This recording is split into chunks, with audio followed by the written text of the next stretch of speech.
Still continue to make their way down I-5. It's been focused towards Salem and Portland and Corvallis for most of the day today, but starting to settle in across the South Willamette Valley and eventually for you folks down toward Elkton and Roseburg. But yeah, can't see much as far as visibility goes on the Eugene Skycam. The reason why is the rain out there, so definitely be extra cautious on the roadways, not just inland, but along the Oregon coast where we've had some pretty impressive numbers today. Florence clocked a 66-mile-per-hour wind gust. Sugarloaf Mountain, that's just south of Oak Ridge, 62 miles per hour. In Newport, 60-mile-per-hour gust right there on the bridge, which did close it temporarily earlier today. So we still have the flood watch in place. Heavy rain, gusty winds still expected to continue overnight tonight. A lull in activity for Friday and for most of the weekend. With that lull is going to come some cooler temperatures, about 15 degrees cooler for your Friday, and that's going to continue all the way into Christmas week, meaning snow levels are dropping to about 4,000 feet, and it's going to start adding up into the Cascades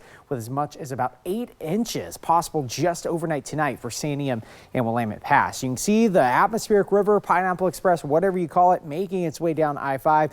Higher reflectivities of yellows and oranges right there indicate some heavier rainfall still continuing to make its way south. A moisture source, a Pineapple Express directed right out of the state of Hawaii. You can kind of see it pinwheel between low pressure offshore, high pressure down to the south, and that is a fire hose of moisture continuing to make its way down at least until Friday morning. And that's why we have these flood watches still in place, but kind of inundated in these flood watches are river flood warnings. Notice the Siletz, areas down toward the Siuslaw and just outside of Corvallis as well. These are river flood warnings, meaning they're approaching major flood stage, and this is likely going to continue over the next couple of days, as well as the potential of landslides and down trees. Again, very saturated soil, so anything can allow for the soil to kind of disperse down mountainsides, as well as this wind can tip over any of these trees as they're prone this time of year, especially due to the oversaturated soil. High wind warning in place for the Oregon coast and the higher ridge tops, even in Lane, Benton, and out towards Lincoln County, where we could be dealing with wind gusts near 60 miles per hour.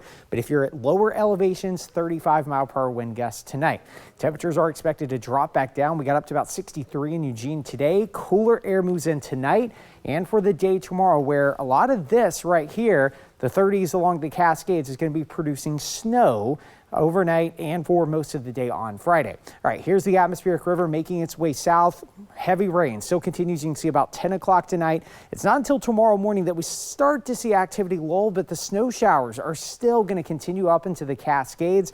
Rainfall around 1 to 2 inches expected, and eventually we are expecting that snow to start adding up, where you can see about 8 to 12 inches possible along the Cascades. For the Central Coast, we are expecting passing showers kind of here and there. Heavier rain set for Sunday at around 54 degrees, and eventually we are expecting the wind to start calming down as well. For the Willamette Valley, 47 degrees on Friday, and you can see much cooler air starting to move in.